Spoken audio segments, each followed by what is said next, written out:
So they made Firewall Dragon into a horse. This is a very weird sort of new card called Proxy Horse. We've seen several Firewall Dragon like retrain cards, and I suppose you can count Proxy Dragon in there as well. But I know that when people saw this card, which by the way, when they first revealed it, they didn't show the effect or anything, people were making a lot of jokes about it because yeah, they turned Firewall Dragon into a horse, which is pretty funny. So Proxy Horse is one of the new cards that we're going to be talking about in today's video that has been revealed for the OCG over the past like week or so. We also have some Infernity cards from a little while ago that I never got a chance to talk about. If you guys enjoyed today's video, please make sure to subscribe for more content. We are just less than 1,000 subscribers away from 140,000 subscribers, which is just crazy. So if you want to help out, feel free to subscribe. Anyway, Proxy Horse is a level 4 light Cyberse effect monster with 1100 attack and defense, and it says if you would use this card you control as link material for a Cyberse monster, one Cyberse monster in your hand can also be used as material. Second, during your end phase, you can banish this card from your graveyard, then target 2 link monsters in your graveyard, including at least one Cyberse monster, return them to the extra deck.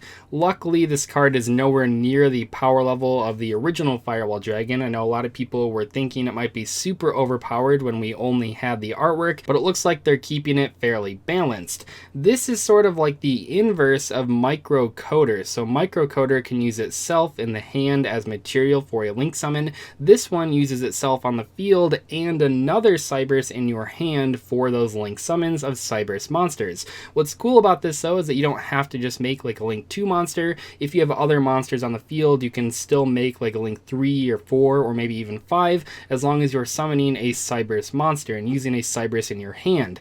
That is pretty flexible and it is kind of cool. I'm not sure if there's a deck right now that would necessarily play Proxy Horse, but it is a pretty cool mechanic. We've seen it a couple times. We had that, what is that, like a Centric Boy, I think it was called, for synchro summoning. But as far as link summoning goes, I think this might even be the first card that can use another card in your hand as link material. I'm trying to remember. I mean, Microcoder can use itself in the hand and a card on the field, but this is like the other way. You also have Altergeist Pukari, which is like Microcoder, where you can use itself in the hand and a card on the field. But as far as actually using this card on the field and a card in your hand to link summon, I think this is one of the only cards that can do that.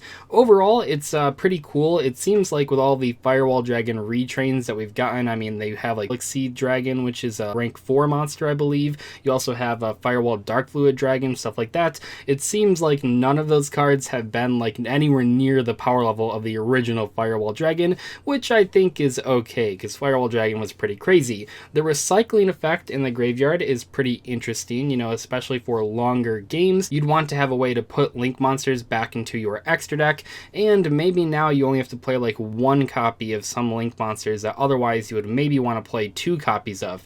Overall, Proxy Horse is a pretty cool card for different Cyberse decks. Like I said, I'm not sure if there's a deck right now that Proxy Horse would just be thrown right into, but maybe sometime in the future this card will see play. We don't even really know when we'll get this card in the TCG. It is a V-Jump promo, which means that the OCG is going to get it here before the end of the year, but as far as the TCG goes, I mean, we could wait a year for this card or longer, who really knows. We also got a new vampire card. Now, I have not played a lot of vampires in the TCG, but I actually really have played a lot of vampires in Duel Links, and I know many of the cards are played in both decks. That being said, this new card is the Draculea Vampire, a level 8 dark zombie effect monster with 2800 attack points and 2100 defense. It says if this card is normal summoned, you can target up to 2 monsters in your opponent's graveyard, special summon them to your field in defense position, but their effects are negated. Second, when a monster effect activates and a monster with the same name as that monster is in either graveyard, quick effect, you can negate that activation. And finally, if a monster is special summoned from your opponent's graveyard, you contribute 2 monsters, special summon this card from the graveyard, and all of these are hard once per turns, or at least I think that, yeah, they're hard once per turns. The OCG writes says a little bit differently, but all of those are hard once per turns. Here's the thing with this card. I'll say it's not super difficult to actually normal summon this monster. Vampires have tons of ways to to throw monsters on the board, and they have an archetype way to give you an extra normal summon. However, I'm not sure if the payoff is really there. It's cool, don't get me wrong, but special summoning monsters in your opponent's graveyard is always pretty much going to be worse than special summoning monsters from your own graveyard. You really have no idea what your opponent might be playing, and while you can use those cards for synchro summons and link summons and XC summons, you would much rather special summon your own monsters because those are ones that obviously you want to have on the field. But it is still pretty cool, I suppose, and you can set up a combo here where if you have one of these in the graveyard and you normal summon one of them, you can actually special summon 2 monsters from your opponent's graveyard, and then you can special summon the copy of the Dracula in your graveyard by tributing those 2 monsters that you just special summoned, and then maybe you could attack your opponent for a lot of damage or overlay for like a rank 8 monster. That being said, I'm not sure how realistic that is. The negation effect is kind of cool. One area where it does come up where people would be playing a lot of the same cards pretty much regardless of what deck you're playing is hand traps, of course. So if your opponent uses like an Ash Blossom and you already have an Ash Blossom in your graveyard, or they already have one in their graveyard, you can negate that effect, which is all right. Other than that, though, I'm not really sure if this is like the push that Vampires needed to be a competitive deck or even like a rogue deck. It's all right, but I mean, Vampires already have a lot of cards that are better than this card. I know it might sound like a meme if you only play the TCG, but there are a fair amount of good Vampire support cards, and this really isn't giving them anything they don't already have. They already have lots of really powerful monsters, even powerful tribute monsters like Vampire Vamp. This really doesn't give the deck a new dynamic. That being said, if there's other Vampire support on the horizon, maybe that could be pretty cool, but right now I'm just not sure if Dracula Vampire is good enough to even see play in a Vampire deck, although admittedly not a lot of people are playing Vampire decks, so it's kind of hard to see if people are actually going to try this out. If more people play Vampires though, I would be kind of surprised to really see this card in those decks at more than like 1 copy. I really don't think that big combo where you have this card in the graveyard and another one that you normal summon is that realistic. I mean, there's so many other good zombie cards that why bother trying to set up that combo just to summon a rank 8. We have 3 more cards here that I want to look at, 3 more Infernity cards. We have Contract with the Void for the first card here, a normal spell, and a lot of people like Infernities. That was like the first competitive deck that I ever built, so that was pretty exciting, but these cards are pretty interesting. I know a lot of people were talking about them. I think they were revealed like a week ago, but I never got a chance to talk about them, and I want to do that in today's video. If you have at least 3 other cards in your hand to discard your entire hand, then you can special summon 1 Infernity monster or 1 level 8 Dark Dragon Synchro monster from your graveyard. While that is a lot of setup just for a monster reborn, I mean, holy crap, it's even worse than like Into the Void, because with Into the Void, if you have Into the Void and 2 cards in your hand, you can play it and then still draw that 1 card. If you were to play Contract with the Void from your hand, you would have to have 3 other cards, so 4 cards total, and that is a lot to ask. I really am not sure how I feel about this card being played in Infernities. I'm not sure if it's good enough to do that. We will see in a moment here. You have a way to set this card directly from your deck, but I just don't know. This card is that's a pretty big drawback for just a monster reborn effect. With searchable cards, they don't necessarily have to be as powerful as unsearchable cards because you only have to play 1 copy and you can get it whenever you want to, but this card just seems so weak. It seems like such a huge drawback for Infernities. It's a lot to ask. Infernity Sage is a level 2 Dark Fiend tuner with 400 attack and 800 defense, and it says during your main phase you can discard your entire hand, and also if this card is sent to the graveyard, you can send 1 Infernity monster from your deck to the graveyard. You must have no cards in your hand to activate and to resolve this effect.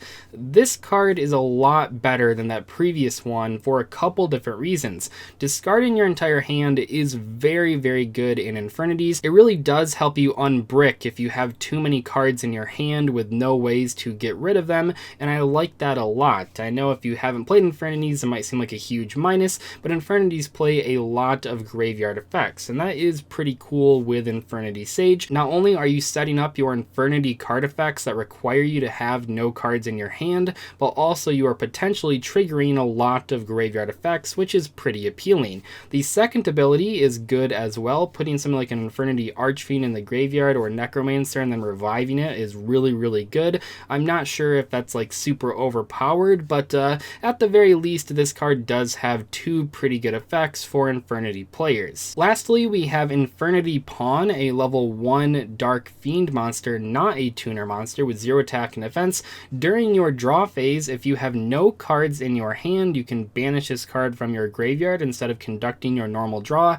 Activate one of these effects. You can either place one Infernity card from your deck on top of your deck, so probably Infernity Archfiend, or you can set one void spell/trap card directly from your deck to your field. This card is kind of weird because setting the void spell and trap, I guess that's okay. It would be a way to get to that spell we just looked at, but the placing the Infernity card on top of the deck is kind of awkward because this card does do this effect by skipping your normal draw, which means that if you place Archfiend on top of your deck, you'll have to have another card to draw into it. Now that's not impossible by any means, but still, I don't know, it just seems so slow and so specific. I'm not sure if this card is good enough to actually see play. I know people will experiment probably with all three of these cards because there's so many fans of Infernities, but I would be very curious to see if any of them see play besides the level 2 tuner monster. For me, I think this card is a little bit too slow.